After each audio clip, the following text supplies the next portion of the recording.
Salut encore une fois, chers auditeurs de notre Twitter Space. Nous vous accueillons encore une fois ce soir, heure de Kinshasa, et cet après-midi, heure des États-Unis. Vous êtes tous les bienvenus, que ce soit nos auditeurs, que ce soit nos invités. Donc, nous allons passer 1h30 en train de discuter, au fait, sur l'assassinat du major Joseph Kamizove, qui a été assassiné à Lueba, dans le territoire de Fizi, le 9 décembre 2021. Pour rappel, il a été assassiné tout simplement parce qu'il est militaire issu de la communauté Banyamulenge. Nous allons devoir discuter encore une fois dans le cadre des émissions ou des programmes que nous avons ces 2 semaines, donc Mahoro Peace Association, en collaboration avec Gakondo Global Network. Nous avons pensé organiser donc une série de débats, donc tant de Twitter Space. Nous allons aussi utiliser d'autres médias. Nous allons même organiser ce samedi un service pour honorer la mémoire de ces vaillants combattants qui a tant offert à son pays, la République démocratique du Congo, qui malheureusement a été tué par la population qu'il était censé protéger. Donc, tout simplement parce qu'il est membre de la communauté Banyamulenge. Donc, nous vous accueillons encore une fois dans ce débat et nous croyons sincèrement qu'ensemble, nous allons devoir discuter, entendre ce que vous pensez et surtout dans le cadre de sensibiliser l'opinion tant nationale qu'internationale sur le besoin de justice. Donc, la famille, la communauté Banyamulenge, la République démocratique du Congo attendent toujours que la justice soit faite pour que le coupable soit puni d'une façon exemplaire. Donc, ce programme est organisé dans ces cadres. Nous demandons à ce que justice soit faite. Nous demandons à ce que le gouvernement, qui sait très bien que ce crime n'est pas un crime isolé, mais que c'est un crime qui fait partie du plat de génocide et de déracinement de la communauté Banyamulenge, nous demandons à ce qu'aussi que le gouvernement et la communauté internationale puissent s'y pencher, de réfléchir en profondeur sur le besoin de protéger la population Banyamulenge, sur le besoin de restaurer la paix même dans cette partie sud de la province du Sud Kivu, sur le besoin de mettre en place des politiques de cohabitation entre communautés, sur le besoin même de s'investir sincèrement et sérieusement dans la restauration de la paix dans cette partie du pays. Pour encore une fois nous résumer, nous sommes en train de décrier ce genre d'assassinat qui cible le membre d'une certaine communauté. Quand nous ne les faisons pas tout simplement parce qu'il s'agit de notre communauté, donc la communauté Banyamulenge, non. Nous les faisons tout simplement parce que c'est un crime haineux. C'est un crime de génocide. C'est un crime en principe qui ne devrait pas se produire au XXIe siècle. Nous sommes une nation, la nation congolaise, la nation qui devrait être identifiée en tant que telle. Il y a quelqu'un qui m'a demandé, il y a de cela quelques années, il m'a demandé, et c'était quelqu'un qui venait de la Hollande, donc il n'était même pas africain, il savait, il avait déjà entendu parler un peu des conflits entre les communautés, ainsi de suite. Il m'a demandé, et toi Jacques, comment t'identifies-tu? Est-ce que tu es congolais d'abord ou tu es Banyamulenge d'abord? Je lui ai clairement répondu que je suis congolais Banyamulenge. Donc, ma nationalité vient d'abord, nous sommes des Congolais. En second lieu, je m'identifie comme Banyamulenge. Mais malheureusement, il y a des gens qui voient les contraires de cela. Donc, ils voient d'abord les communautés, et en voyant ou en mettant les communautés d'abord au devant, c'est une façon de détruire même cet esprit d'unité qui devrait caractériser les Congolais. Donc, tuer quelqu'un parce qu'il est tout simplement Banyamulenge, c'est vraiment un crime haineux qui devrait être puni au niveau national et au niveau international. Surtout quand il s'agit d'un officier qui a servi le pays. Ça fait déjà une vingtaine d'années qu'il est dans l'armée en train de servir honnêtement son pays. Un militaire, comme vous le savez, au Congo, ils ont même des responsabilités que je crois que le militaire, même d'autres contrées ou d'autres pays n'ont pas. Par exemple, les militaires au Congo, en principe, il n'a même pas aucune appartenance politique parce que l'armée est vue et devrait être considérée comme neutre. C'est ce qu'elle est. Un militaire est là pour tout simplement essayer de défendre l'intégrité territoriale de son pays. Un militaire, c'est quelqu'un en principe qui devrait être respecté tout simplement parce qu'il s'est donné corps et âme pour servir son pays. Il n'y a pas donc il n'y a pas un problème pour un militaire qui tombe sur le front parce qu'il s'est donné corps et âme. Il a dit que moi, ma vie, je dédie ma vie pour défendre mon pays. Mais quand on voit que, au fait, le militaire qui est en train de défendre le pays est un officier supérieur, un commandant second d'une région, il s'est fait descendre d'une ambulance au vu et au su de ses confrères militaires. On là-bas, là où les autorités locales de l'Ouéba sont en train d'assister, les femmes et les enfants sont en train d'assister, on se demande dans quel monde nous sommes en train de vivre. Donc, sans pour autant prendre beaucoup de temps, je crois que la plupart de nos invités sont ici. Notre guest speaker,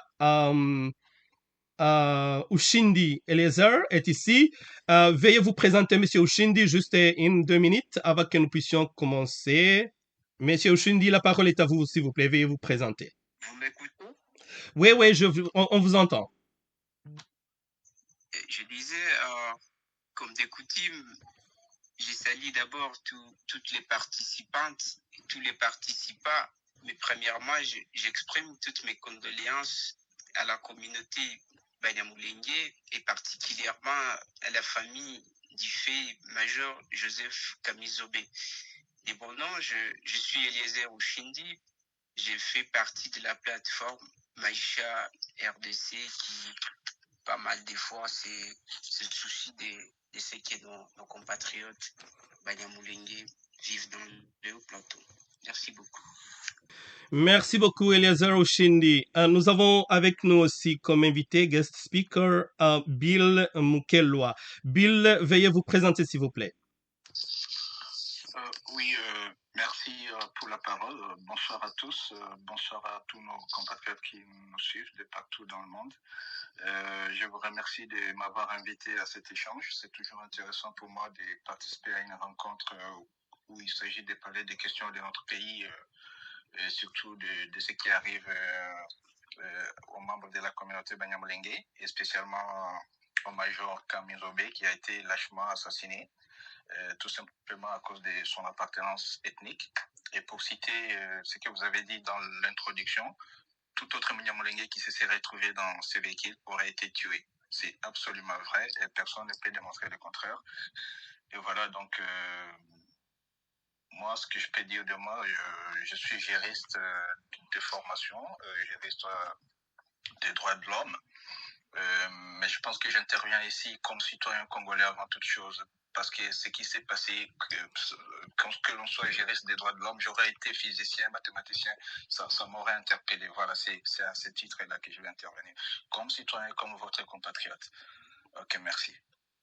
Merci beaucoup, Billy. Nous apprécions, nous vous accueillons. Merci beaucoup, Shindy. Nous vous accueillons dans ce programme. Nous avons aussi le pasteur Lévis qui est avec nous. Pasteur Lévis Ndateva, veuillez vous présenter, s'il vous plaît. Merci beaucoup, monsieur le modérateur. Je suis Ndateva Lévi. Je suis membre de la famille nucléaire du fait major Kamizobe. Comme les hashtags le signifient, je suis Kamizobe, Nico Kamizobe, Am Kamizobe. Kamizobe est mort à ma place. La mort qu'il a subie, je pouvais aussi le subir. Merci beaucoup. Merci beaucoup, Monsieur Levi Ndateva. Nous allons continuer avec vous, si vous nous le permettez, Monsieur Levi. Comme nous avons invité Monsieur Levi parce qu'il est congolais Banyamulenge aussi, mais aussi il a la particularité d'être membre de famille du feu le major Joseph Kamizobe. Est-ce que pouvez-vous nous dire, s'il vous plaît, Lévi, je vous pose la question, est-ce que pouvez-vous nous donner un peu la chronologie des faits depuis le 9 décembre 2021, quand major Joseph Kamizobe a été assassiné? Pouvez-vous nous dire ce qui a été fait depuis? Est-ce que y a-t-il justice qui a été faite? Est-ce que le gouvernement vous a contacté autrement pour vous demander des informations ou soutenir l'action en justice? Est-ce que pouvez-vous nous donner la suite un peu de ce qui s'est passé après l'assassinat atroce du major Kaminzobe le 9 décembre 2021? Merci, monsieur le modérateur. Je dois d'abord remercier tout le monde de près ou de loin qui a contribué après la mort. Je crois que tout le monde a été spécifié. La mort nous a surpris, comme tout le monde. Les dégâts de la mort étaient énormes, du point que la famille ne pouvait pas les supporter.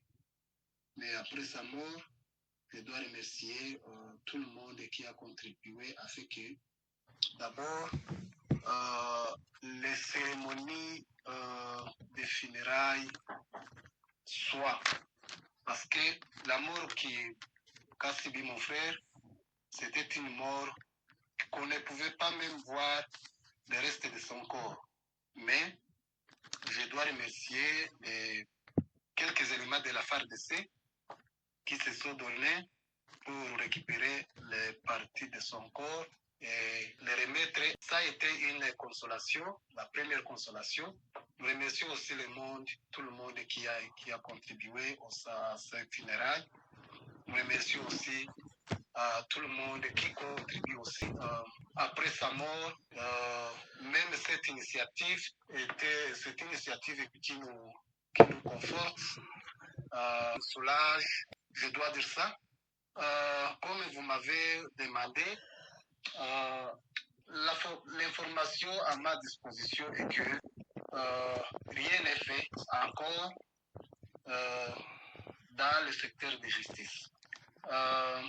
J'ai suivi, j'ai demandé des informations, sauf seulement l'enquête que j'ai eu à apprendre que l'enquête a été faite, mais je n'ai pas encore d'informations sur les résultats de cette enquête.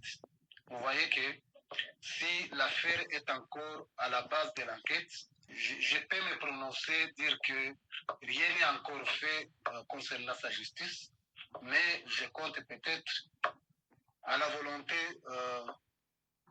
de la justice congolaise de poursuivre cette enquête et appréhender les criminels de près ou de loin. Nous attendons cette enquête, nous attendons ces résultats et nous attendons ce que aboutiront à ce que ces résultats aboutiront, ce que cette enquête aboutiront. Mais pour le moment, vraiment, rien n'est encore fait qui est satisfaisant. Merci. Merci beaucoup, Monsieur Lévy. J'aimerais rappeler aux auditeurs un peu la chronologie des faits. Donc, le fait, Major Joseph Kaminzobe a été assassiné le 9 décembre 2021 et il était en compagnie, comme je vous l'ai dit, de ses confrères militaires. Le lendemain, en fait, la région militaire, ou plutôt le supérieur militaire du Sokoladé, donc le commandement du Sokoladé, a donné un communiqué tardif d'ailleurs, qui est venu, je crois, à 24 heures après. Les communiqués, il y avait du mêlé, comme on dit. Donc, il y avait du mélange de choses invraisemblables parce qu'ils ont d'abord parlé que le major Kaminzobe a été tué par des hors-la-loi, sans préciser, des EDF. Je viens de tirer cette information du communiqué que le major Kasereka lui-même a donné. Ce qui est faux. Donc, le major Kaminzobe a été tué par le jeune de Lueba, qui sont des jeunes Maïmaï, et qui avaient érigé des barricades et qui ont arrêté un véhicule, un convoi militaire. Normalement, ce sont des militaires qui barricadent la route pour faire des contrôles, mais déjà on comprend qu'il y avait des jeunes qui ont arrêté donc un convoi militaire, qui avait des militaires et qui ont simplement sélectionné le major Joseph Kaminzobe pour en faire l'assassiner. Après, donc, le communiqué, 24 heures après, où il a même dit, hypothétiquement qu'il serait Banyamulenge. Il n'a même pas confirmé qu'il est Banyamulenge. Je parle du major Kasereka dans son communiqué. Et après cela, nous avons aussi entendu que Sokolade a envoyé une équipe d'enquête, mais jusque-là, il n'y a pas eu vraiment le résultat d'enquête. Sur le plan politique, nous avons eu quelques réactions des leaders politiques, dont l'ancien vice-président, l'ancien ministre aussi, Azarias Ruberwa, qui dénonçait le fait que normalement les gens attendaient quand même un procès de flagrance parce que c'est quelque chose qui venait de se passer. Donc, au lieu d'attendre, ils auraient dû organiser, identifier les coupables et organiser un procès de flagrance. Mais malheureusement, ça ne s'est pas produit. Donc, l'enquête jusque-là, on ne sait pas quand est-ce que ça va aboutir et ça traîne. Et comme on sait normalement ce qui se passe dans notre pays, les gens deviennent de plus en plus pessimistes quand ça prend du temps parce qu'on ne sait pas à quoi ça va accoucher. Donc, si ça va donner un résultat. Je vais revenir à vous, monsieur Ushindi. Que pensez-vous de l'action en justice comme on vient de le dire, certains leaders politiques avaient proposé qu'il y aurait eu un procès de flagrance, mais ça n'a pas eu lieu. Et que pensez-vous du procès de ces criminels? Qu'est-ce que le gouvernement devrait faire pour expédier la justice, spécialement pour ces cas, qui est un crime de haine? Merci beaucoup. Merci beaucoup encore pour la parole. Mais si vous me permettez, je peux rappeler d'abord la chronologie pour arriver à cette mort atroce du major Kamizobe. Il y a le 19/9/2021, le ministre honoraire Justin Bitakwira fait un appel à tous les jeunes des communautés voisines au Banyamulenge de les chasser. C'était ça son message.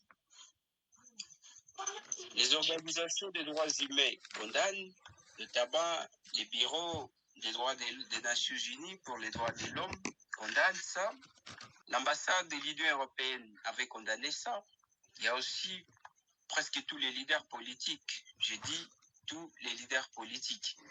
Le 29/9/2021, une semaine après le discours du ministre honoraire Bitakwira, une église fréquentée en majorité par les Banyamulenge est détruite. Une maison aussi, un guest house, des biens pillés à Uvira. Le 22 octobre 2021, dans une réunion du Conseil des ministres, le président de la République instruit le ministre de la Justice, le vice-premier ministre de l'Intérieur et l'honneur d'entamer les enquêtes contre les auteurs des discours de haine. Évidemment, cette instruction du président de la République était intervenue parce que la chef de la MONUSCO avait soulevé ces cas lors d'une réunion de l'Assemblée générale de l'ONU. C'était une question qui était évoquée au Conseil de sécurité et donc le président de la République, le 22 décembre, avait instruit. C'était bien de les faire. Sans suite, des saintes instructions, des villages de Banyamulenge continuent à être détruits, des vaches rasées, des personnes tuées, des réunions continuent à se préparer, à être faites, je dirais, à Uvira, avec des réunions où il y a certains leaders communautaires, évidemment pour des réseaux obscurs, toujours contre les Banyamulenge. Le 9 décembre, parce qu'il n'y a pas la justice, les députés, le 9 décembre, l'effet-major Kabizobe est tué. Pourquoi l'effet-major Kabizobe est tué? Il est tué par les jeunes Ouazalendo à Lueba, dans un véhicule où il y a eu 4 militaires qui n'ont pas si empêché ces crimes, des militaires bien formés qui avaient des armes. Les réactions viennent de partout, notamment des conseillers du président de la République, Vidi Kimanga, qui dit qu'il va suivre les dossiers pour qu'il y ait procès. Jusqu'à maintenant, par rapport à ce que mon vieux le vice vient de soulever, oui, l'enquête fait partie de la procédure dans la justice. C'est une étape. Évidemment, il y a des secrets. Lorsqu'on fait les enquêtes, il y a toujours des secrets qui dominent une enquête pénale. Mais si vous voyez tout ça, nous sommes le 9, il n'y a pas une justice. Nous sommes maintenant le 6 janvier 2021. Les députés, Claude Bissard, dans un meeting, appelle aussi les pasteurs à s'armer toujours contre les Banyamulenge. Parce qu'à s'armer, avec il a qualifié des Rwandais. Quand on dit des Rwandais, dans les hauts et moyens plateaux, évidemment, on vise les Banyamulenge. Parce que c'est ça, on dit ces mots. Tout ça dérive, si on revient toujours dans les faits, tout ça dérive aussi des discours qui étaient tenus à l'époque de la commune de Minembwe, où certains ont parlé de la lessotisation, d'autres ont parlé, il y a aussi la vice-première ministre du tourisme, je dirais son excellence, par hypocrisie, je dirais son excellence, il a dit, ils ont demandé la nationalité, aujourd'hui ils demandent la terre, demain ça sera un pays. Et d'autres ont parlé évidemment de l'exotisation. Donc c'est ça la balkanisation. C'est une théorie bien évidemment qui passe dans les oreilles des vrais extrémistes. On arrive à Kipoup, il y a des gens qui étaient rasés leurs vaches, voudront aller les récupérer, il y a eu des incidents qui étaient condamnés. Il y a un discours frappant, je dirais pas un discours, une communication frappante des hommes les plus influents, je dirais, de l'humanité, Dr Dedi Mukwege, qui dit « Depuis 1996, ce sont les mêmes auteurs qui tuent ». Quand on voit ceux qui étaient partis récupérer les vaches, c'était les Tugwane, une milice pro-Banyamulenge. C'était une façon de dire que c'est toujours les Banyamulenge qui tuent par interprétation, évidemment. Faisant une communication, oubliant les actes macabres auxquels cette communauté était victime en Vakipou.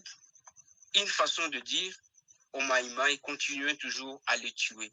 Parce que, évidemment, quand dans une région, il y a des massacres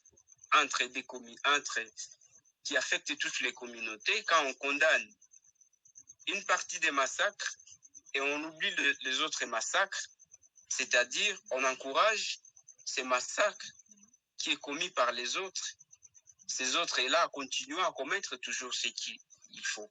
Donc, la mort du major Joseph Kamizobé, c'est le fruit de l'impunité des discours de haine. C'est pas le major Joseph être dans ses véhicules, devrait d'abord être tué parce qu'on le visait. Et quand vous voyez après sa mort les justifications qui voudraient être faites, toujours par les extrémistes, on dit non, il était tué parce qu'à côté, je sais pas, il y a des photos que moi je vis sur des réseaux sociaux, on dit non, c'est parce qu'eux aussi ont tué quelque part.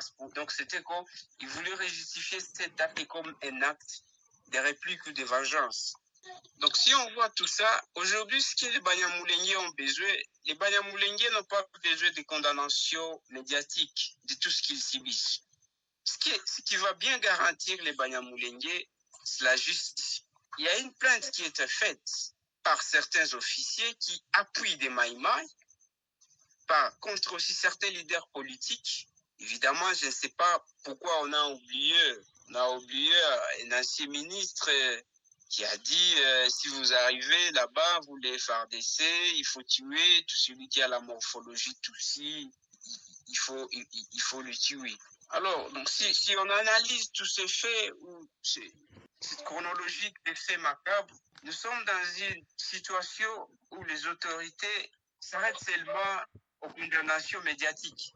Et quand il y a des condamnations médiatiques, s'ensuit, les leaders politiques en profitent toujours de cette impuissance de faire tout ce qu'ils peuvent faire contre les Banyamulenge. Ceux qui tuent les Banyamulenge ne sont pas seulement dans les hauts et moyens plateaux. Ceux qui tuent évidemment, ceux qui tuent aussi les Banyamulenge, ce sont ces leaders politiques, ce sont ces activistes, ce sont ces journalistes qui aujourd'hui sont devenus des instigateurs de tout ce qui se passe aussi dans le haut plateau. Imaginez, récemment, il y a une photo d'un couple de VR qui est tué.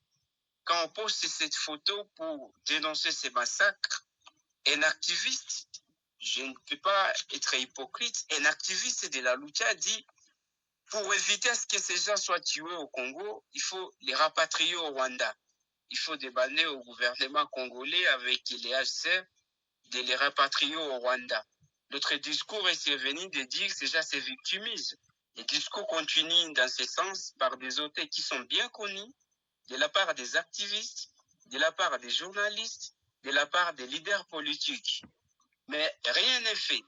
Alors, si rien n'est fait, les autorités étant impuissantes, je ne dirais pas impuissantes, mais ils se trouvent dans une théorie du machiavélisme. Est-ce que si on poursuit, par exemple, les ministres honoraires Bitakwira et les autres leaders politiques des hauts et moyens plateaux qui tiennent ces discours, arriverons-nous à faire une campagne électorale dans ces zones? Devant cette équation, cet algorithme, ils disent non, nous avions déjà condamné. Évidemment, ils condamnent. C'est pour démontrer au monde que nous compatissons avec les Banyamulenge. Alors, si on va entrer dans les cas de la justice n'existe pas. C'est machiavélisme que les autorités affichent. C'est une passivité, évidemment, qu'ils affichent pour des raisons électoralistes. Si je poursuis Bitakwira, est-ce que je peux venir? Comment je serai reçu par toutes les populations, toutes les communautés qui appuient Bitakwira, évidemment, et récemment, comme ils ont fait, comme il a été nommé le président, les porte-parole de toutes les communautés. Monsieur Shindi, alors, nous allons... Pardon, je vais finir. Ouais. Je vais finir. Alors, devant cette situation où la justice n'arrive pas à faire quelque chose, Banyamulenge, quand on condamne tout ce qu'ils subissent et on parle de la victimisation, peut-on se retrouver dans une situation où la légitime défense pourrait s'expliquer? Est-ce qu'ils vont se laisser être tués pour respecter la loi ou les droits pénals qui interdit le port d'armes pour être des bons citoyens? Je ne sais pas. La responsabilité, c'est au gouvernement congolais. Si les autorités n'arrivent pas à faire quelque chose pour garantir la sécurité à la communauté Banyamulenge, comme tous citoyens congolais, il y aura toujours un esprit de légitime défense. Et cette légitime défense sera toujours justifiée par des circonstances bien aussi justifiées. Quand les militaires arrivent à donner des armes à des milices qui commettent des actes de génocide, je ne crois pas que les victimes pourraient se laisser faire. Les Yézidis étaient tués, le gouvernement ne faisait rien. À un moment donné, ils ont dit pour se protéger, on prend les armes. Cela n'avait pas empêché à ce que Nadia Mourad soit la prix Nobel de la paix. Donc, à ceux qui disent à ceux qui veulent croire que la justice pourra faire quelque chose, alors que nous approchons à une période électorale, je ne crois pas. Il appartient à cette communauté de définir les stratégies de protection, bien que je souhaite aussi de manière pacifique, mais les circonstances vont justifier la solution qu'il faut opter. Merci beaucoup. Merci beaucoup, Shindi. Vous avez parlé de quelques points très, très importants, justement, qui caractérisent cette haine envers une certaine communauté, donc la communauté Banyamulenge. C'est fait que vous avez parlé de l'impunité. L'impunité, c'est vraiment un très grand problème parce que comme vous l'avez souligné, plus de 95% de villages Banyamulenge ont été détruits, des milliers de Banyamulenge ont été massacrés, plus de 17% de cheptel Banyamulenge a été rasié, mais le gouvernement ne fait absolument rien. Mais le point important, le plus important que vous avez mentionné, c'est l'impunité. Et nous avons remarqué récemment une sorte de concurrence des politiciens populistes, exactement, qui prennent la haine contre le Banyamulenge et les discours donc de haine contre les Banyamulenge comme un tremplin pour se faire de la popularité. Le 4 janvier, exactement, vous l'avez souligné, l'honorable, un député national, honorable Claude Missaré, a fait une autre conférence publique dans laquelle il a appelé la population à se mobiliser afin de combattre les Banyarwanda, donc je vais dire donc le Banyamulenge. Un député national qui a un mandat national qui a été donc élu par tous les habitants, le Banyamulenge inclus, et de la circonscription d'Uvira, donc là où vivent les Banyamulenge, qui se permet officiellement, en plein jour, de faire un discours haineux appelant une partie de la population de combattre contre une autre partie de la population. Mais sans être inquiété, ce qui est vraiment, vraiment étonnant. Souvent, on se pose la question de savoir, je vais revenir sur Monsieur Bill, pourquoi est-ce qu'on cible le Banyamulenge? Y a-t-il une raison apparente ou je ne sais pas quoi qui fait qu'on cible les Banyamulenge? Y a-t-il un péché que les Banyamulenge ont commis spécifiquement pour qu'ils soient ciblés par les auteurs des discours de haine? Bill? Oui, merci pour la parole. Je tiens à souligner d'abord avant de parler que, comme je l'avais annoncé avant le début de cet échange, je vais rester avec vous jusqu'à 20h15, heure de Kinshasa, parce qu'un autre programme, malheureusement, va faire ce que va m'obliger, malgré moi, donc à vous quitter. Là, il ne me reste que, on va dire, environ 30 minutes avec vous, ok? Voilà. Je tiens également à saluer ou à présenter mes cordiales salutations à Lévis Nateba. Lévis Nateba et nécessaire condoléances pour ce qui est arrivé à votre frère. Je n'ai pas de mots pour décrire ce qui lui est arrivé. C'était un acte d'une extrême gravité. Voilà. Avant de répondre à la question que vous venez de me poser, je tiens à faire, si je peux dire, des déclarations liminaires face à ce qui est arrivé au major Camille Zobé et ce qui arrive au Banyamulenge de façon générale, parce que ce sont des actes qui se répètent depuis plusieurs années maintenant. Moi, je dirais que tous les Congolais, ils devraient être impliqués. C'est une question qui devrait nous concerner, nous tous. Quand je dis nous tous, ça veut dire tous les Congolais, quelle que soit leur appartenance ethnique. Et parce que quand l'un de nous est agressé, soit en tant que citoyen ou en tant que membre d'une communauté, c'est nous tous qui devrions être interpellés. Et c'est là, peu importe le groupe auquel on appartient, pas seulement le Banyamulenge, mais n'importe quel groupe, si un membre de n'importe quelle communauté est visé en raison de son appartenance ethnique, eh bien, c'est nous tous qui devrions être interpellés. Il y a un principe de droit pénal qui dit qui paie et n'empêche pêche. Voilà, donc si on peut faire quelque chose et qu'on ne fait rien, on est tous coupables. Ça, je l'ai dit comme ça sans développer. Et puis au sujet de la question de la nationalité, parce que Maître Oshindi l'a évoqué, les Banyamulenge sont des Congolais. Il n'y a pas, comment dire, de débat là-dessus. Ils ne sont pas Congolais parce que j'ai dit qu'ils sont Congolais. Ils ne sont pas Congolais parce qu'un homme politique peut faire une déclaration et dire qu'ils sont Congolais. Ils sont Congolais parce qu'ils sont Congolais. Ils sont chez eux. Il y a beaucoup de Banyamulenge qui n'ont jamais connu un autre pays que la RDC. Il y a beaucoup de Banyamulenge qui n'ont jamais vécu sur une autre terre que dans le haut plateau. Donc c'est totalement absurde pour des gens qui n'ont jamais vécu sur un autre territoire, autre que là où ils vivent, de leur dire vous n'êtes pas ici chez vous, vous devez aller je ne sais pas où. C'est totalement absurde et incompréhensible. Donc c'est quelque chose à laquelle, quand moi je pense, je n'arrive toujours pas à comprendre pourquoi on peut avoir ce genre d'idéologie. Ok, voilà, ça c'est ce que je voulais dire d'entrée de jeu. Mais avant de dire ce que j'avais prévu de dire, je vais répondre à votre question. Vous me demandez pourquoi cette haine contre le Banyamulenge.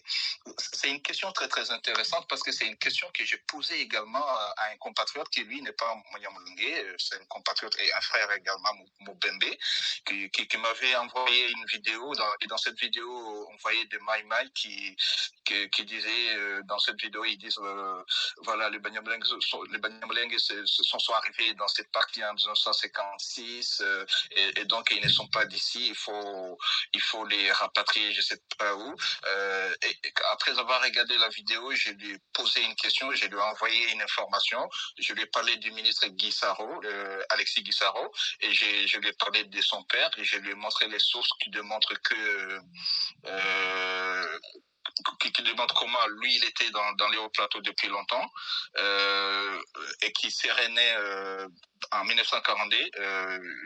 Pour la date de naissance, je ne me rappelle plus si c'est le fils ou c'est le père, mais l'un des deux est né en 1942 Et il y a une biographie qui démontre là où il a fait ses études, dans une école dans les hauts plateaux ou à Ouvira en tout cas, dans cette région-là, et des gens avec qui il a étudié, et après il est allé étudier à Bukavu. Et tout ça, c'est avant l'année dont le monsieur cité dans la vidéo.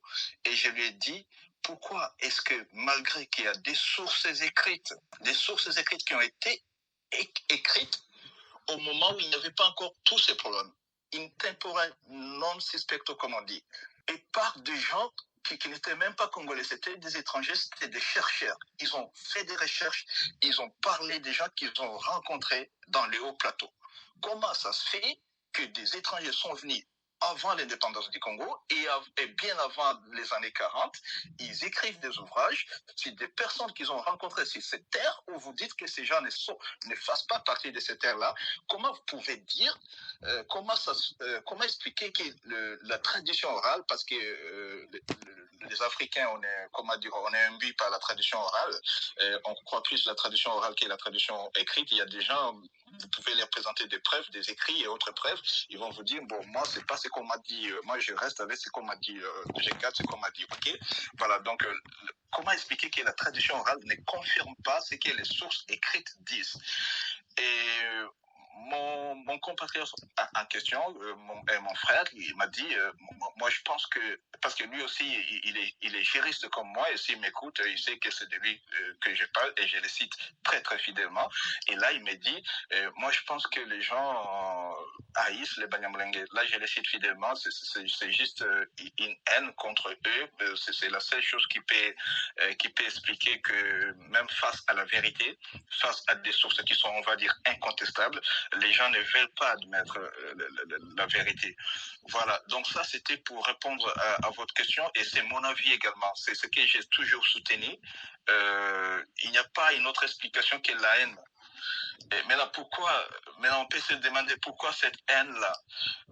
Moi je dirais que c'est une haine qui est fondée sur des mensonges, sur l'ignorance, et parfois c'est l'hypocrisie également. Les gens ils tiennent plus peut-être maintenant, selon chacun sa position, et il y en a qui estiment qu'ils ont peut-être d'autres intérêts que cela. En oubliant que nous tous, on tient au développement de notre pays, et comment notre pays peut être développé si on est toujours en train de se battre. Moi, quand je regarde les hauts plateaux, toutes ces régions-là, ce sont des très, très, très beaux coins où il y a de jolis paysages, où il y a un climat, on va dire, qui est vraiment paisible, hospitalier, que ce soit pour y faire l'élevage, pour y pratiquer l'agriculture et faire beaucoup d'autres choses, parce que ce n'est pas parce que c'est entre guillemets au village qu'on ne peut pas développer et transformer cette région à un endroit, on va dire, qu'on va plus appeler village, peut-être pas peut-être urbanisé comme Kinshasa ou Bukavu, mais quand même faire en sorte que de construire des infrastructures de façon qu'on puisse attirer par exemple les touristes, travailler ensemble, quel que soit le map de la communauté à laquelle on appartient, afin de développer la région. C'est comme ça que moi je vois la situation, et au lieu de faire ça, on passe notre temps dans des futilités, parce que tu n'es pas, je sais pas quoi, voilà, etc.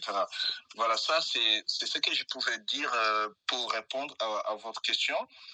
Maintenant, si vous permettez, je peux développer très rapidement ce que j'avais prévu de dire, parce que j'ai pas assez de temps. Moi, je voulais articuler mon intervention autour de 3 points, de 3 points principaux. Le premier point, c'est une interrogation, c'est un questionnement. Est-ce qu'on peut dire au présent qu'il y a un génocide en cours contre les Banyamulenge? Ça, c'est le premier point. Et le deuxième point, le discours d'haine. Que faire? Donc ça, le discours d'haine, c'est un grand point. Il y a des sous-points. Que faire contre le discours d'haine qui est autochtone et qui ne l'est pas aussi Kivu?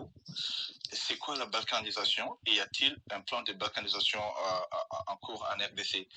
Voilà, si j'ai le temps, il y a un autre point dont je ne sais pas comment titrer ça, j'y reviendrai si j'ai le temps. Et enfin, quelle serait la solution? Quelle peut être la solution pour que toutes les communautés, Banyamulenge, Bavira, Bafuliro, Banyindu et peut-être aussi les Barega puissent vivre effectivement ensemble comme des frères et construire la paix dans cette région, et ne pas se quereller, se battre tous les jours. Que faire? Voilà, ça, c'est ce que je vais proposer comme solution à la fin. Maintenant, pour aller très rapidement, je vais commencer par le premier point. Est-ce qu'il y a un génocide en cours contre les Banyamulenge en RDC? En fait, avant de répondre à cette question, moi, je vais utiliser une métaphore. Vous savez, actuellement, il y a la pandémie de Covid-19. Vous tous, vous êtes au courant de ça. Et pour n'importe quelle pandémie, parce qu'il s'agit d'un virus, la Covid-19, mais pour n'importe quelle maladie, lorsque vous allez chez un médecin, le médecin vous pose des questions par rapport à ce que vous ressentez. Et vous lui dites ce que vous ressentez, et ça lui permet de faire les diagnostics. Il y a un certain nombre de symptômes qui peuvent amener le médecin à conclure. Lorsqu'il regarde tous ces symptômes-là, même avant de faire des analyses sanguines, il peut dire, voilà, ça pourrait être telle maladie, ça pourrait être telle maladie, parce que pour cette maladie-là, voici les symptômes, c'est ça, etc., etc. OK? Mais même si je ne suis pas médecin, il y a des maladies ou des virus pour lesquels il ne suffit pas d'avoir tout l'ensemble de tous les symptômes pour qu'on puisse dire, voilà, pour qu'on puisse conclure que c'est telle maladie. OK? Parfois, on peut ne pas avoir de symptômes. Et parfois, on peut avoir 1 ou 2 symptômes parmi 10 qu'il faut avoir. Mais n'empêche que ça peut être telle maladie, après diagnostic et après analyse sanguine, cela peut être confirmé. Pour moi, les génocides, c'est la même chose. Pourquoi? Parce qu'il y a un certain nombre d'éléments lesquels doivent être réunis juridiquement. Je ne vais pas trop utiliser le langage juridique parce que même si je suis juriste, je sais que tous ceux qui nous écoutent ne sont pas des juristes. Donc, je vais parler terre à terre pour faire les choses très, très simples. Donc, il y a un certain nombre d'éléments lesquels, lorsqu'ils sont réunis, on peut conclure qu'il y a un crime de génocide. Et je vais quand même évoquer un élément capital. Le génocide, il est toujours commis contre un groupe qui peut être soit national, ethnique, racial ou religieux. Les Banyamulenge, incontestablement, on ne peut pas ne pas dire qu'il ne s'agit pas d'un groupe ethnique. C'est une ethnie, c'est un groupe ethnique qui peut être identifié en tant que tel, non seulement par les Banyamulenge eux-mêmes, mais aussi par les auteurs des exactions, des crimes dont les Banyamulenge sont victimes. Et en dehors de ça, pour qu'il y ait génocide, il faut que l'auteur ou les auteurs puissent avoir l'intention, et ça c'est l'élément très capital, d'éliminer en tout ou en partie. Il n'est pas nécessaire que l'intention des auteurs soit d'éliminer la totalité du groupe, c'est-à-dire 100% du groupe, des membres du groupe, mais même en partie. Et pas forcément sur tous les territoires de la RDC. Ça peut être sur une région localisée de la RDC, de l'Haut Plateau par exemple, ou les sites Kivu par exemple. OK? Maintenant, les faits. Si on prend les faits isolement, de manière isolée, vous prenez par exemple l'assassinat lâche et stupide du major Kaminzobe, vous les prenez isolement, vous prenez d'autres faits dont les membres de la communauté Banyamulenge sont victimes, si vous les prenez isolement, il est difficile de conclure à un génocide.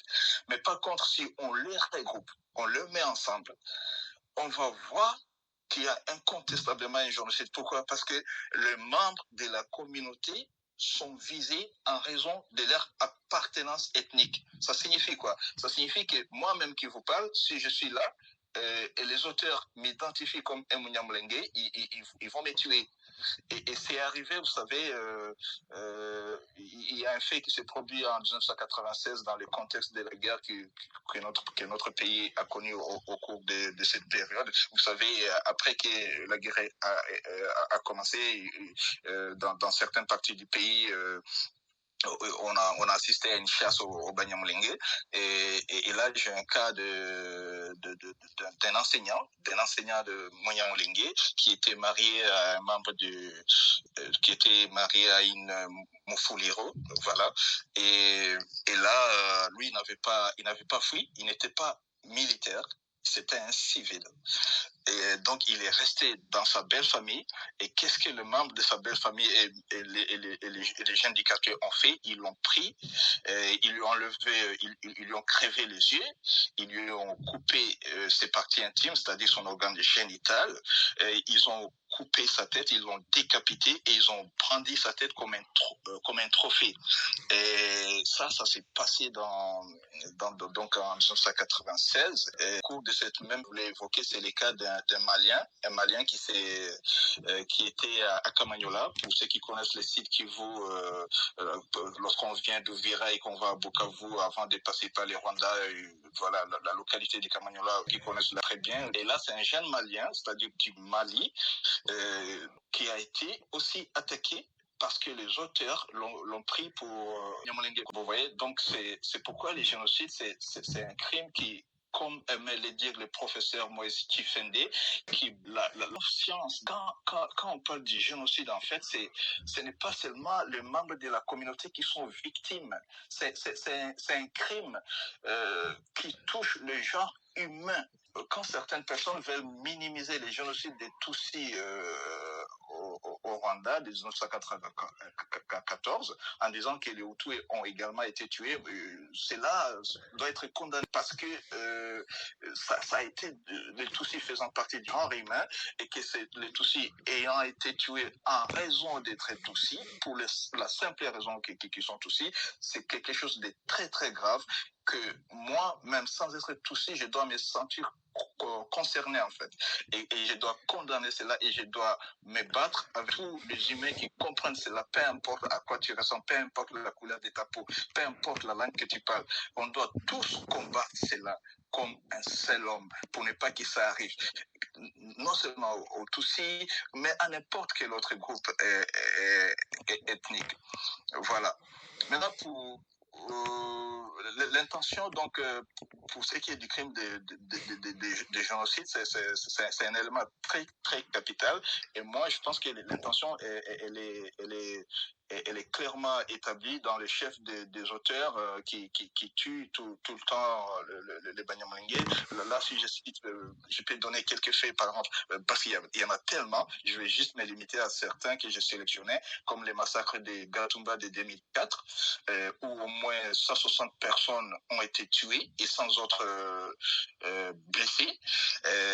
Ceux qui veulent avoir des détails sur cet événement, ils peuvent lire le soir Belgique, donc c'est les journaux le soir, donc sur internet s'ils font Google, ils cherchent le soir, donc les journaux le soir de Belgique, le 16 août 2004, ils vont trouver les liens et ils vont avoir plus de détails.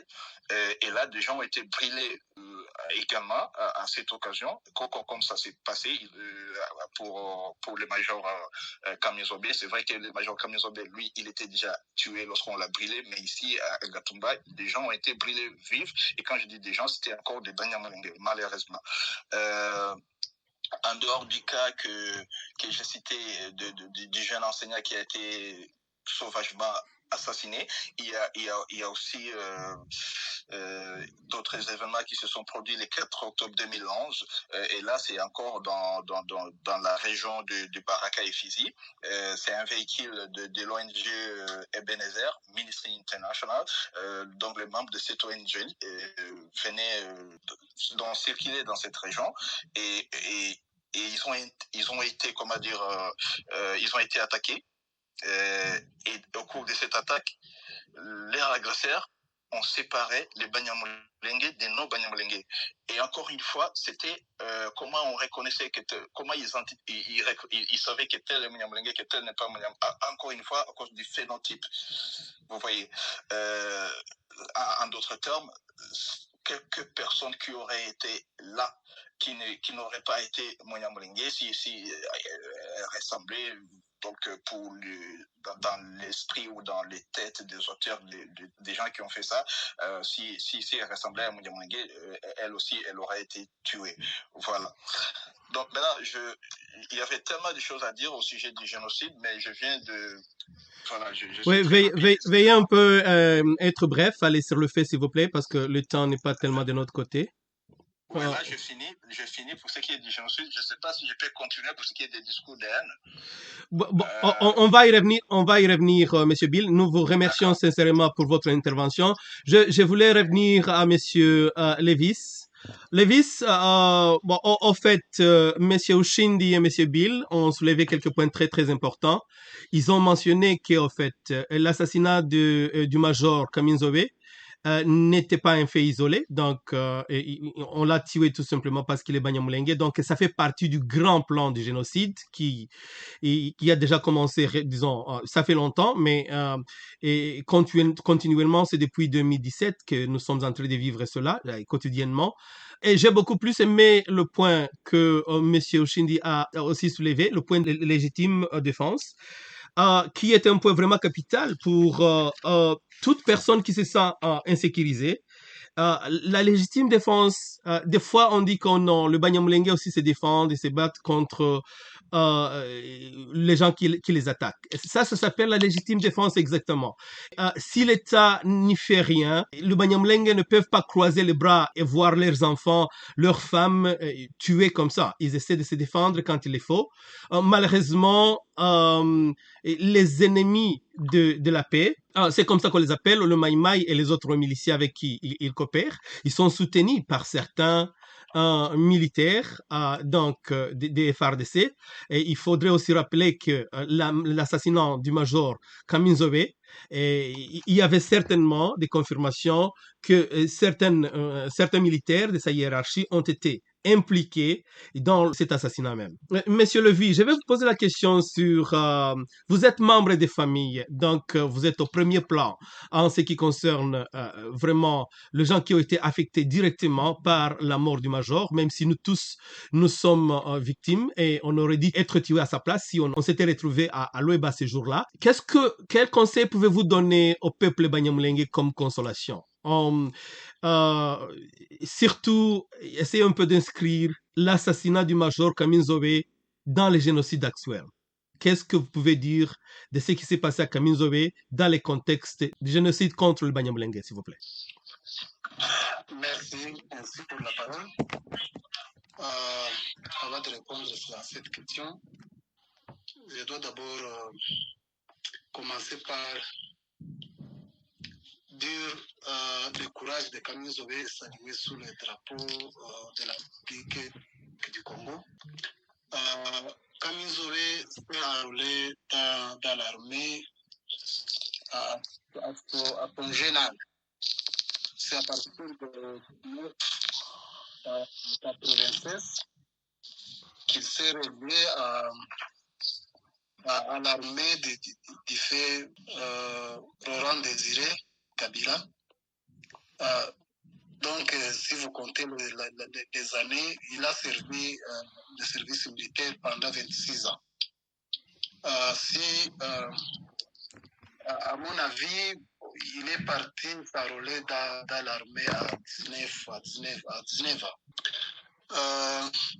C'était un militaire vaillant, un militaire discipliné, un militaire qui a franchi des positions. Il a commencé par être le chef de section, chef de peloton, commandant compagnie, commandant bataillon. Il est mort étant TD de sous-secteur de la fusil.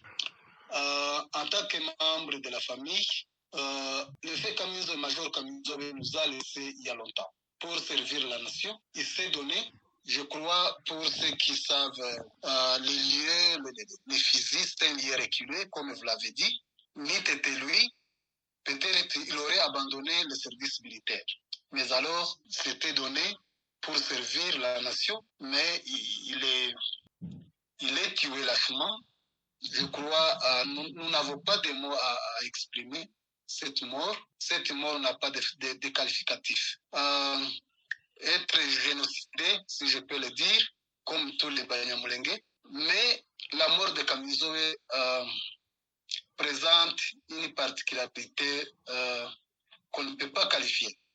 Quelqu'un qui s'est donné, quelqu'un qui a défendu la nation, quelqu'un qui a abandonné sa famille, de son jeune âge, être tué lâchement, ouvert aux yeux de ses camarades, être abandonné au milieu des civils, un officier supérieur,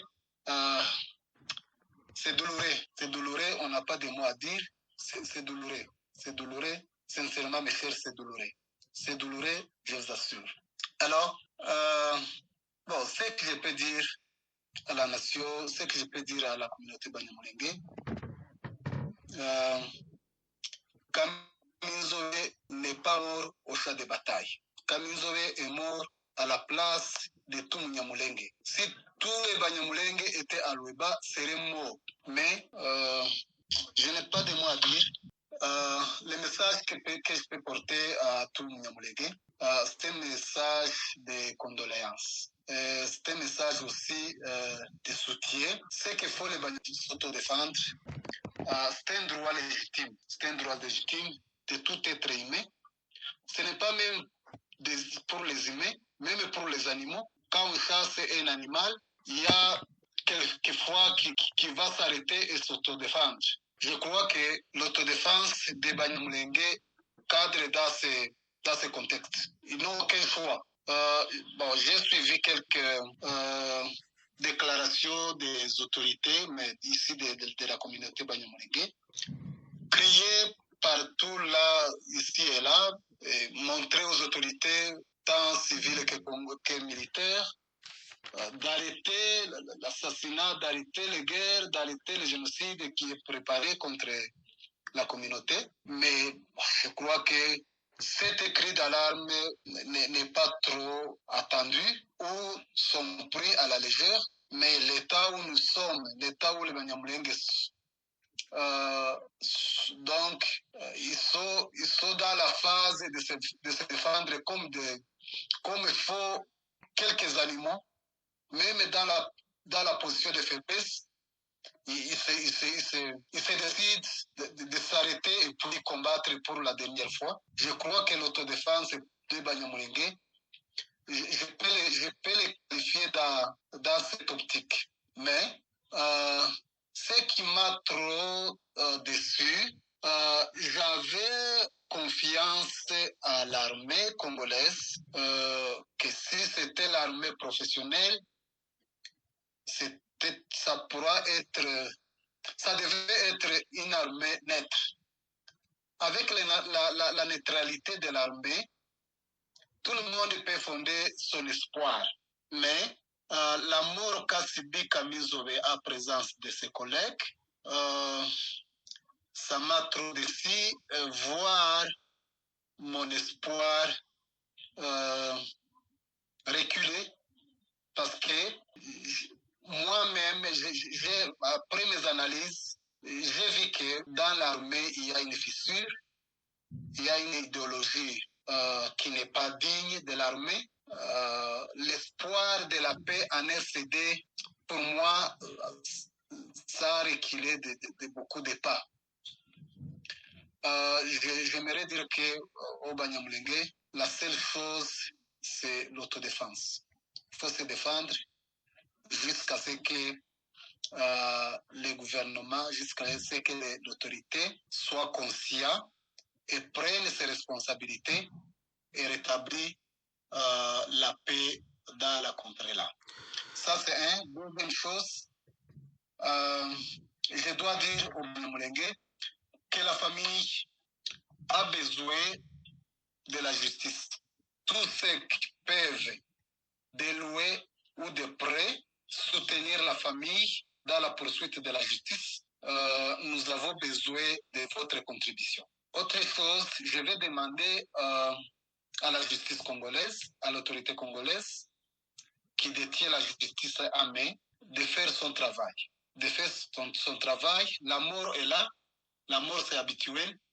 Mais la mort atroce, la mort cruelle qu'a subi notre frère, c'est une mort qui a besoin de la justice. Et cette justice, la justice flagrante, que les commanditaires, de près ou de loin, soient appréhendés et jugés devant la population, devant les Congolais, d'être jugés d'une façon exemplaire, afin que tous ceux qui ont encore le projet de tuer et de ravager la communauté de tel ou tel soient découragés.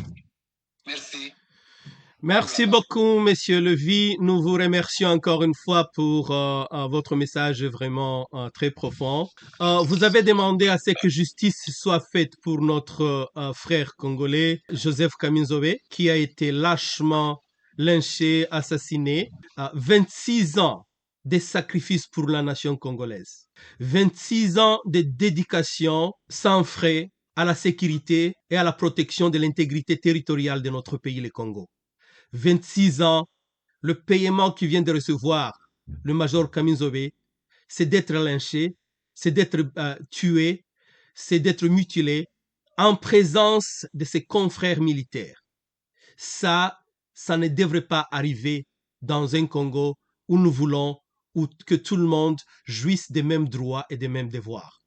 Nous avons parlé d'autres points très, très, très importants, tels que les discours de haine et les génocides en cours. Je vais donner la parole 3 minutes à Noëlla Mouhamiriza, si vous nous écoutez, de faire un commentaire ou de poser des questions. Excusez-moi, est-ce que vous pouvez me donner 10 secondes? Je vais vous poser une question, Maître Billy. Oui. Ça marche? Elle va juste poser, elle va juste poser une question et puis on va revenir à vous, Billy. Noëlla va poser juste une question. Ouais, en fait, moi, je voulais vous dire au revoir. Vous vous rappelez, j'ai dit que j'allais rester jusqu'à 20h15 parce que j'ai un autre programme, malheureusement. J'aurais aimé rester jusqu'à la fin, mais malheureusement, comme je l'ai dit au début, à 20h15 heure de Kinshasa, donc à partir de 20h15, j'ai un autre programme. Là, je suis resté juste pour vous dire, voilà, parce que je ne peux pas partir comme ça, vous voyez. Mais si on peut continuer, en tout cas, si vous m'invitez un autre jour, donc voilà, c'est à vous. Vous pouvez le faire, je suis là, je suis disponible. Surtout un week-end, j'ai plus de temps le week-end, le samedi par exemple. Même si ce n'est pas le samedi, vous verrez, ok, on verra ensemble, ok. Merci beaucoup, Maître Billy. Ouais. Nous voulons vous rappeler que... Noëlla, je vous salue. Est-ce que je vais voir si c'est une question à laquelle je peux répondre rapidement? Oui, ce sera rapide. Voilà, Noëlla, posez votre question, s'il vous plaît. Si Billy a quelques secondes, il pourra répondre à la question. D'accord, merci beaucoup pour la parole. En fait, en écoutant Maître Billy, on s'est dit que c'est quelqu'un qui comprend ce qui se passe au Congo. Vous avez dit quelque chose auquel je suis d'accord. Vous avez dit que la haine contre les Banyamulenge, c'est une haine gratuite, que moi je qualifie comme une passion d'ailleurs. Mais en vous écoutant, vous comprenez, vous avez compris en fait le problème. Et ma question était de savoir comment vous êtes arrivé là. Comment vous êtes arrivé à cette conclusion, comment vous êtes arrivé à comprendre en fait ces dynamiques de haine contre le Banyamulenge et comment on peut faire pour comprendre d'autres amis avec un accent qui ne comprennent pas. Voilà, c'est une question très très intéressante. J'aurais aimé avoir plus de temps pour répondre de manière comme j'aurais aimé le faire. Mais tout ce que je peux vous dire, c'est que je suis un enfant de la région. Et pour être honnête avec vous, en 1995, je ne connaissais pas non plus les Banyamulenge. Je ne connaissais pas leur existence. Donc, ils étaient là, ils avaient toujours été là, mais moi, je ne savais pas qu'ils étaient là. C'est à partir de 96 quand il y a eu la guerre, que je commençais à entendre de Banyamulenge. Et je me suis dit, ah, mais tiens, mais ils viennent d'où? C'est là. Donc, comme tout Congolais, c'est comme ça que j'ai réagi.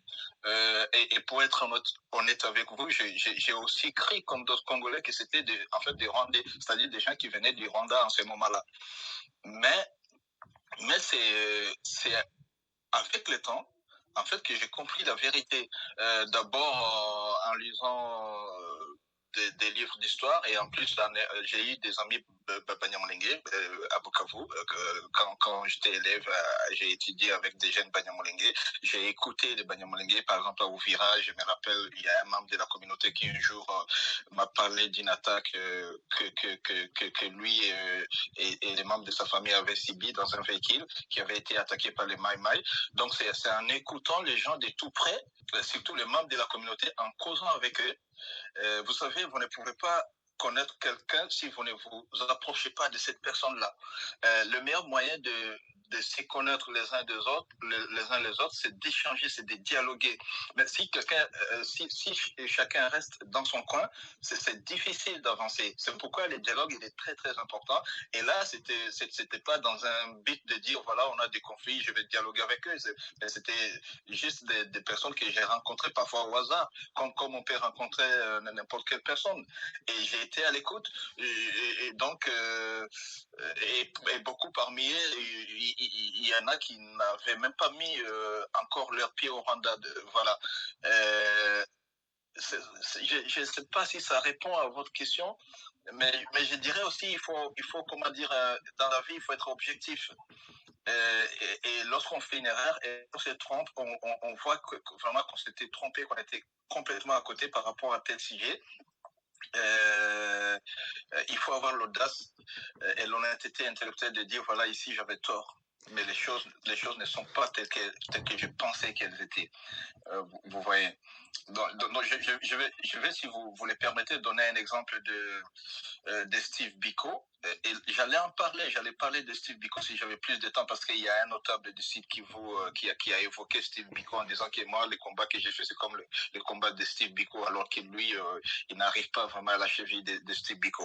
Vous savez, Steve Biko, pour faire bref, c'était un Sud-Africain, beaucoup parmi vous les connaissent, qui est l'un des fondateurs, soit peut-être même le fondateur du mouvement La Conscience Noire en Afrique du Sud, la Black Consciousness. Et il y a un journaliste sud-africain blanc qui pensait que Steve Biko était un extrémiste. Et donc, lui, il les combattait à travers ses écrits. Et Steve Biko, lui-même, se connaissant, il savait que lui n'était pas extrémiste. Qu'est-ce qu'il a fait? Il a forcé une rencontre avec les journalistes en question. Et lorsqu'ils se sont vus, les deux sont devenus des très, très grands amis. Et après l'assassinat de Steve Biko en prison, même si officiellement on dit qu'il s'était suicidé, ce journaliste blanc-là, il est allé en Europe et il est allé en Angleterre, il est parti en exil en fait en Angleterre.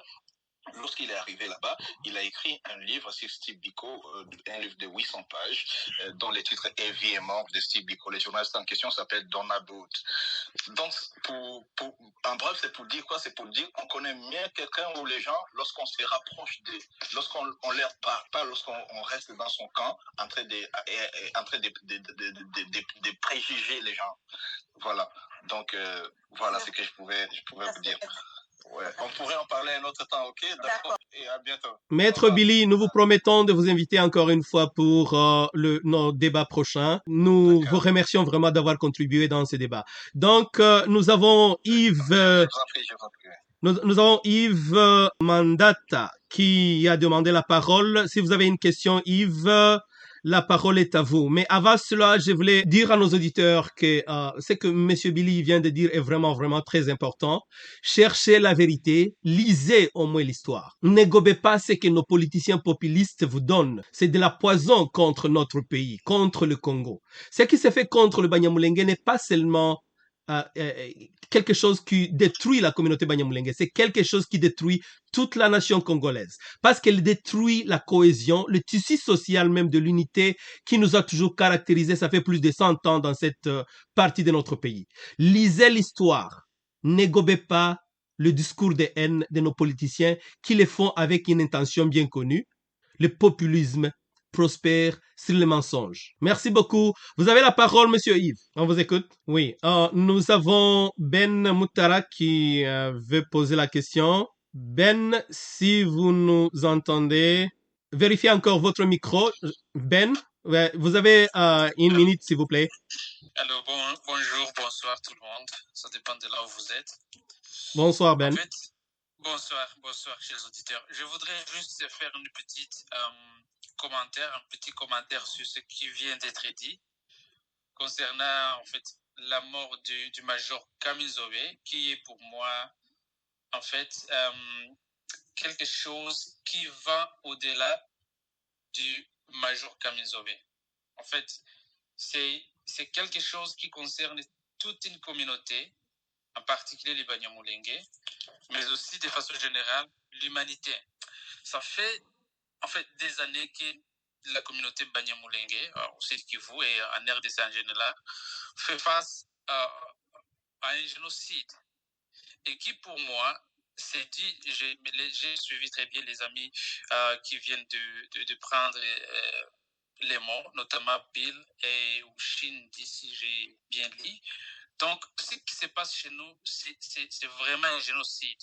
Bon, il est vrai que tous les éléments ne sont pas encore réunis, mais au moins, ce qui se voit, ce qui se passe, les tensions, ça montre que les Banyamulenge font face à un génocide, et depuis des années.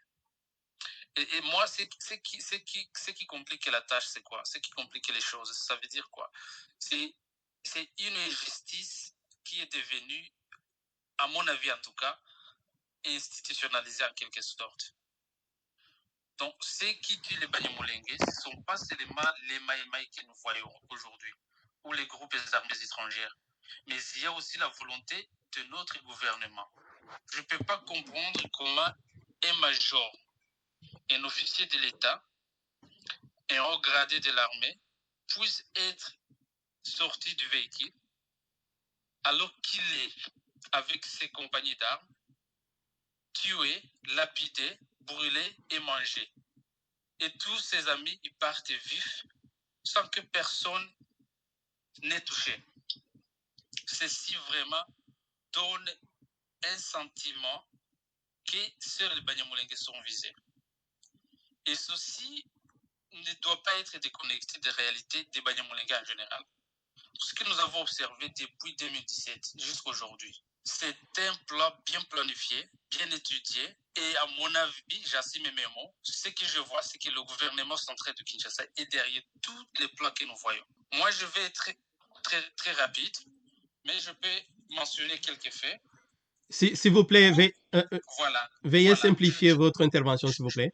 Allez tout droit. Je vais être bref.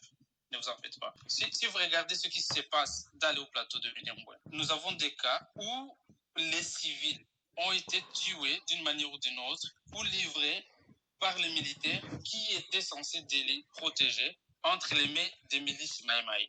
Il y a quatre personnes, si je me rappelle bien, à Kifumu, ils ont été livrés dans entre les mains des Maïmaï et ils ont été mutilés, vous voyez, très maltraités, ils ont été tués dans les circonstances qui peut être vraiment être comparées à ce que nous avons vu pour le cas du major Kamizove. Nous avons les 8 femmes qui ont été froidement abattues à Minembwe dans le centre, alors qu'ils ne posaient aucun risque là où ils étaient. Donc, pour moi, je dis que cette injustice-là est devenue en quelque sorte institutionnalisée. Ça veut dire, ceux qui prônent la haine, nous avons le cas de Bitakwira, ceux qui disent qu'ils ont vu les Banyamulenge traverser la frontière en 1900, si je me rappelle bien, 56, 57, ce qui est faux. Tout le monde sait très bien que c'est vraiment faux, mais ils parlent, ils propagent la haine et puis ils incitent à la violence, sans que la justice ne se ressaisisse pas. C'est ça ce qui montre en tout cas qu'il y a la complicité de l'État. Donc pour moi, on ne peut pas dire que les Banyamulenge, ils font aussi la violence, ils attaquent d'autres tribus, alors que c'est eux qui sont menacés. Si vraiment il y avait au moins la chance d'avoir des gens qui ont une telle esprit comme M. Bill ou son ami Ushindi, il y avait de l'espoir que peut-être demain, on va y arriver, on va avoir un Congo, un Kivu meilleur. Ce que je demande, en concluant, c'est que vraiment, de demander nos amis qui ont cette manière de voir les choses. Parce que les Banyamulenge, ils sont visés aujourd'hui, mais demain, ça serait tout le monde. Comme a dit M. l'honorable Moïse Nyarugabo, nous pouvons vivre ensemble en paix, ou sinon, nous allons tous mourir ensemble comme des bêtes. Donc, j'aimerais encourager nos amis ici dans notre tribu de pouvoir nous aider à sensibiliser, à prôner la paix, à parler sur les valeurs de bien vivre ensemble. Merci beaucoup, Ben. Merci. Bon, en fait, nous avons aussi... J'adore aussi, je vais ajouter quelque chose. C'est très important parce qu'une sujet que nous abordons mérite d'être interprété dans beaucoup de facettes. Quand nous voyons la responsabilité de Kinshasa, on ne peut pas nier aussi la responsabilité des églises, notamment la responsabilité de l'Église catholique dans ces massacres. Permettez-moi de dire, j'ai vu une vidéo où je crois que c'est l'évêque d'Ouvira qui a tenu un discours vraiment tribal. Je ne croyais pas qu'un homme vêtu en robe blanche pourrait avoir un cœur très noirci, plus que même d'un diable ou d'un Hitler. Ça m'a rappelé, vraiment, il semblerait que dans la région de Bukavu, on a aussi des Hitler à robe blanche. L'Église catholique n'arrive pas à mobiliser, parce que l'Église catholique vraiment a beaucoup de fidèles, n'arrive pas à passer des messages de cohésion dans les églises où un évêque se permet de dire. J'ai attendu bien son discours en encourageant l'engagement de certains activistes à l'époque de Kipupu ou du refus de la commune de Minembwe se permet de dire nos frères Banyamulenge, ces jalons d'origine rwandaise, imaginez l'interprétation de tel discours. Donc, nous ne pouvons pas seulement voir du côté des autorités à Kinshasa et oublier les rôles des églises. Moi, j'ai été à Bukavu et dans quelques régions, vous entrez dans une église, quand on veut prier sur les massacres, d'autres prient pour encourager, pour bénir les maïmaï, ce qui est très grave. Et ces discours sont repris même dans les églises. Dans les églises. Et quand nous voyons l'engagement de l'Église catholique dans la question des hauts plateaux par rapport à ce qui se passe à Ben, évidemment, l'Église catholique ne joue pas son rôle. Au contraire, certains évêques ou certains écrivent des livres et tiennent des discours devant les fidèles qui les radicalisent. Donc, moi, je vois que ça, c'est très important. Chose au-delà de ça, pardon, je vais finir. La mort du major Joseph Kamizobe, je crois que c'est la première mort d'un officier attaqué par les civils ou les jeunes Ouazalendou, qu'on appelle les Maïmaï. Et donc, cela réduit, cette mort et les fruits des discours des haines tendant à réduire toute personne d'expression rwandophone au sein de la police nationale congolaise ou des forces armées de la République comme un infiltré. Jean-Joseph Kamizobe et notre colonel Gapasi Mnyemazi était tué aussi à Goma parce qu'il est Tutsi. Si les autorités n'arrivent pas à tenir compte de tous ces discours qui sont tenus par, évidemment, les membres de la société civile, parce que je lis un communiqué de la coordination de la société civile de l'Est qui dit qu'il faut identifier les infiltrés au sein des FRDC. Et quels sont ces infiltrés qui sont chaque fois dit? Ce sont des personnes qui parlent, ce sont des Tutsis et des Hutus. Et donc, il va arriver à un moment donné où, au-delà d'attaquer les militaires ou les policiers, on va attaquer même les enseignants et ça sera des cas généralisés où on sera en face vraiment d'une guerre civile qui risque vraiment d'attacher tous les agents à morphologie nilotique ou d'expression endophone qui sont dans les services publics. Donc, on doit tenir compte de cette mort pour évaluer tout ce qui peut être fait. Parce que ce qui venait de se faire au Sud Kivu vient de se faire aussi au Nord Kivu, où un major ou un colonel de PNC, dans les manifestations anti-police rwandaises à Goma, a été ciblé uniquement pour être tué parce qu'évidemment, il est Tutsi. Donc, on ne peut pas vraiment dissocier ces deux cas pour ne pas vraiment comprendre ce qui peut être démé contre tout Munyamulenge ou tout Tutsi qui se trouve au sein des services publics, tout en niant la responsabilité de l'Église catholique. Je dis bien l'Église catholique, tout comme les églises kimbanguistes de CEPAC. À Bukavu, il n'y a pas d'engagement de l'Église catholique ou de l'Église kimbanguiste, mais au contraire, il y a de l'engagement de l'Église catholique sur ce qui se passe à Ben. On n'arrive pas à comprendre pourquoi, par exemple, les évêques de Bukavu n'arrivent pas à condamner ces massacres contre les Banyamulenge. Au contraire, ils tiennent des discours qui radicalisent les jeunes locaux et même de milices à commettre des actes, je dirais bien, génocidaires contre les Banyamulenge. Ce qui est trop grave, que moi je voudrais ajouter par rapport à ce que Billy Benmoutou vient de dire. Merci beaucoup, Maître Ushindi. C'est pas seulement l'Église, Maître Ushindi. Oui, l'Église vraiment à cause de son rôle très important dans la société congolaise.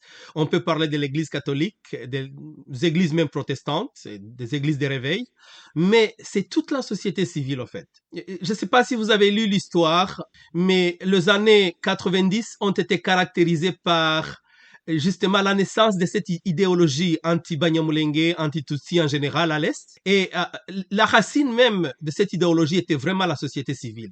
Avant que les politiciens prennent le relais, c'était la société civile d'abord qui avait pris le devant pour championner un peu cette cause même de la haine contre le Banyamulenge. Encore une fois, chers auditeurs, nous sommes en train de parler de la mort, de l'assassinat du major Joseph Kaminzobe.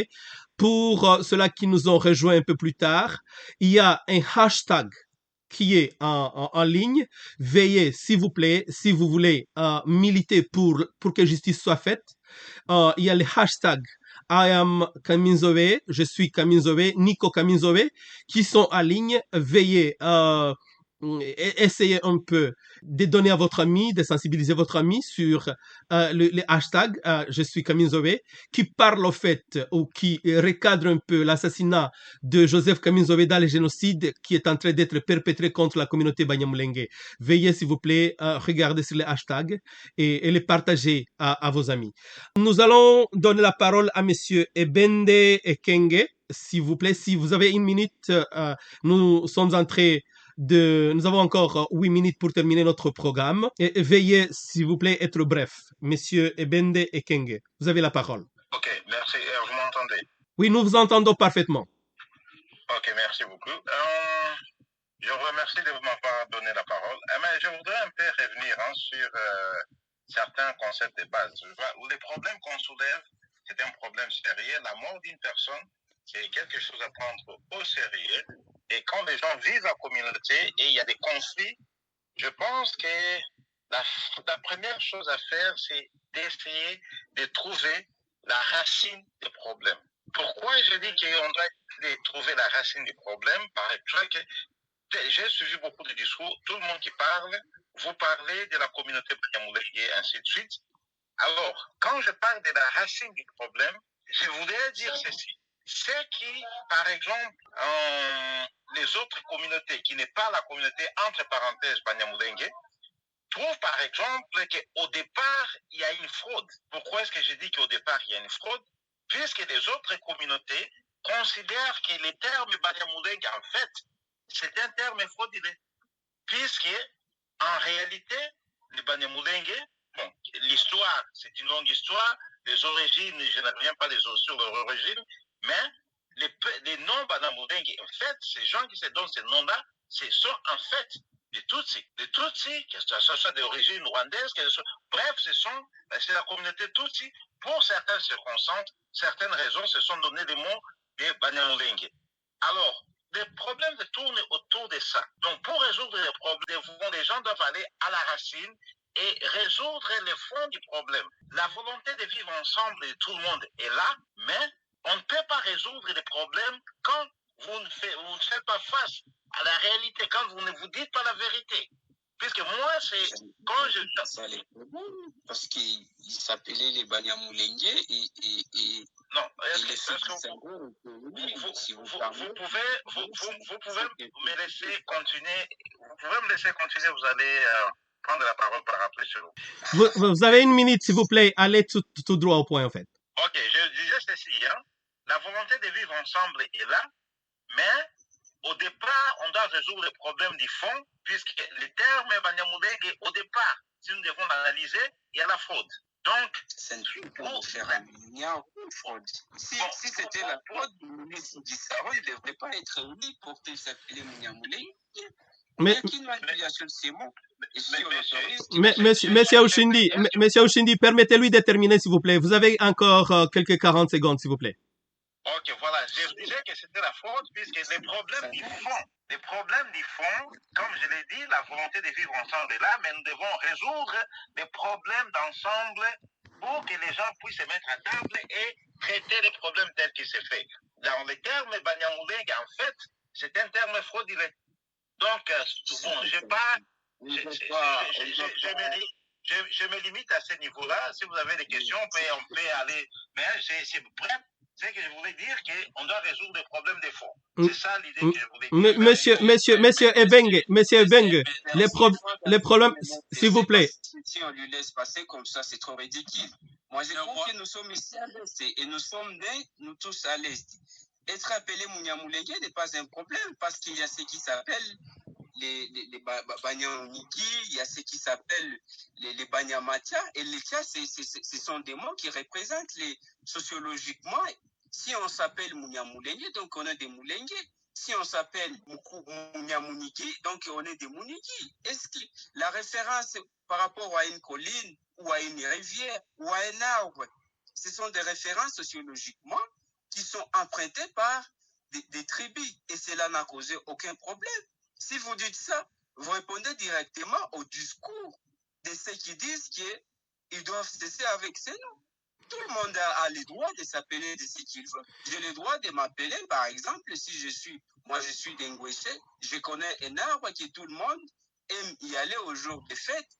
Et si moi, on décide avec toute ma communauté de s'appeler les noms de cet arbre, on ne doit pas en faire un problème et dire que c'est un mot fraudulé. Si c'était fraudulé, pourquoi dire fraudulé alors que Mulenge existe? Ça n'a rien de sens de permettre si quelqu'un... Un moment, monsieur Ushindi. Monsieur Ushindi, j'aimerais dire à monsieur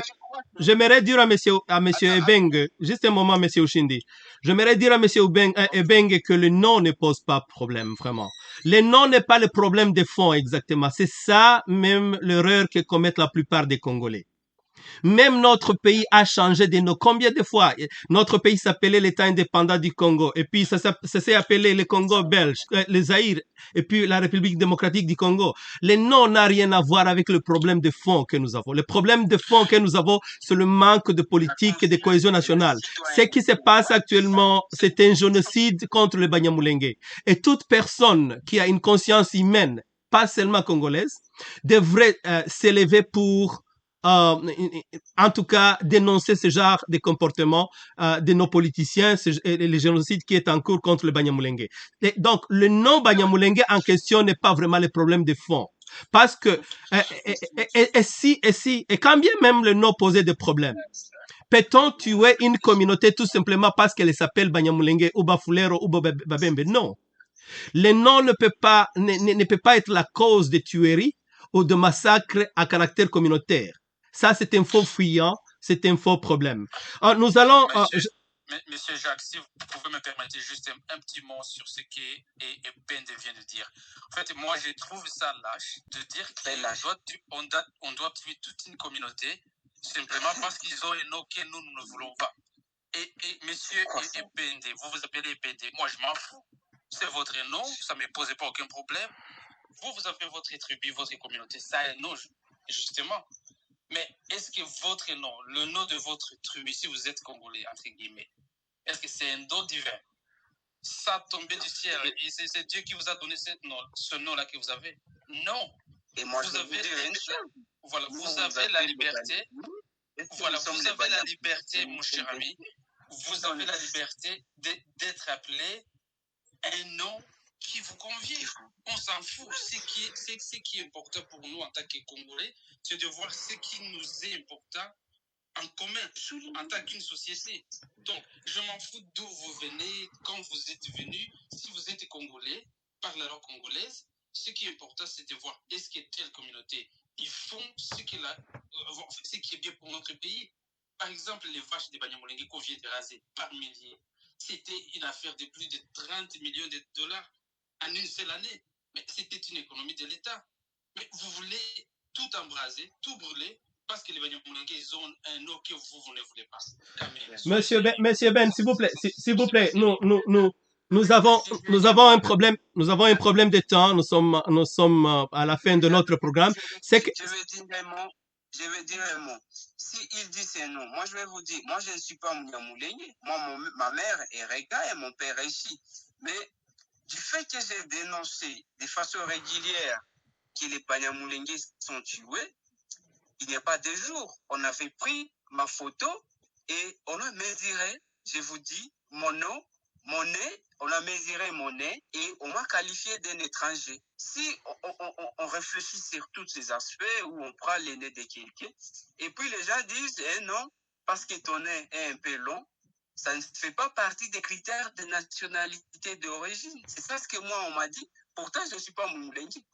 Mais c'est parce que juste seulement, j'ai dénoncé que les Banyamulenge sont tués. Alors, si vous parlez de Moulengue, ils s'appellent les Banyamulenge.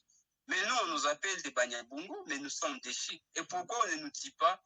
Pourquoi les gens ne nous disent pas? Pourtant, et nous avons pris aussi les noms des Banyabungo.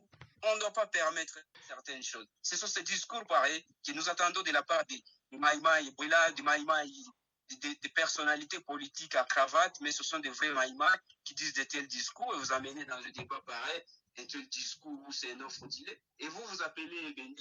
Est-ce que si on dit aussi votre nom est fraudulé, on commence à vous tuer? Ça peut vous choquer. Il ne faut pas humilier les morts. Ça entre même dans les discours de ceux qui disent les Banyamulenge c'est victimisé. Ça entre même dans les discours de dire les Banyamulenge c'est tout le mal du Congo comme le prix Nobel avait. Nous devons cesser avec ça.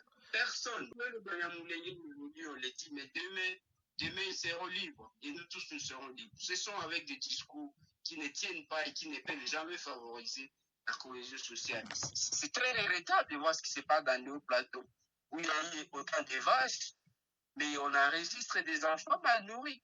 Pourquoi il ne devrait pas y avoir de fromageries? C'est à cause des discours pareils que les enfants souffrent et que certaines familles aujourd'hui se trouvent en bourse. C'est vraiment regrettable. Je suis tellement désolé. Merci beaucoup, monsieur. Vous avez monopolisé la parole et vous ne m'avez pas permis. Vous dites des choses que je n'ai pas dit. Je n'ai pas dit qu'on doit massacrer les gens puisqu'ils se font appeler Banyamulenge. Je n'ai pas dit ça. Si vous avez suivi mon discours, j'avais dit que c'est regrettable ce qui se passe, mais les gens doivent s'asseoir et résoudre les problèmes de fond. Je ne suis pas étalé, tout simplement puisque les hosts m'ont dit que j'ai une seule minute. C'est comme ça que je te dis, je pose des problèmes, les gens doivent s'asseoir, résoudre les problèmes de fond. Alors il ne faut pas me faire dire ce que je n'ai pas dit. Monsieur Ebende, merci pour votre intervention. S'il vous plaît, un peu de l'ordre, s'il vous plaît. Parlez, s'il vous plaît, quand vous avez la parole.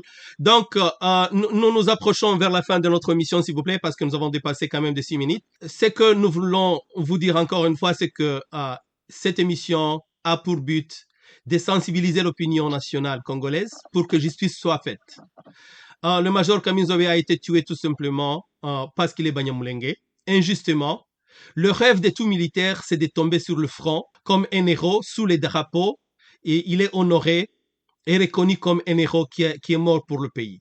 Mais être tué par la population qui l'a consacré 26 ans, je vais bien dire, 26 ans de service, jour et nuit pour protéger cette même population, et l'État qui s'était ne fait rien, ça c'est de la lâcheté. Je crois que le gouvernement congolais devrait prendre le taureau par les cornes et essayer de mener à bien l'enquête pour que les coupables soient traduits en justice. Mais aussi, ces problèmes devraient être résolus dans le cadre du génocide qui est en cours contre la population Banyamulenge. Et le problème de fond, M. Bende, que vous avez souligné, l'un des problèmes de fond, c'est qu'il n'y a pas vraiment de politique d'égalité et d'équité sociale, de protection de tout le monde, et un Congo où tout le monde jouit des mêmes droits et des mêmes devoirs. Et c'est ce que nous voulons que le gouvernement de notre pays puisse mettre en place. Donc, une société qui est basée sur la justice, l'équité. Nous vous remercions encore une fois d'avoir contribué dans ce programme. Pour ceux-là qui n'ont pas eu la parole, nous présentons des excuses, sérieusement, parce que, en fait, on est à court de temps. Mais nous vous promettons que dans nos programmes prochains, nous allons vous accorder la parole. Notre programme s'arrête ici. Merci encore une fois pour nos intervenants. Merci pour tous ceux-là qui nous ont suivis et à la prochaine.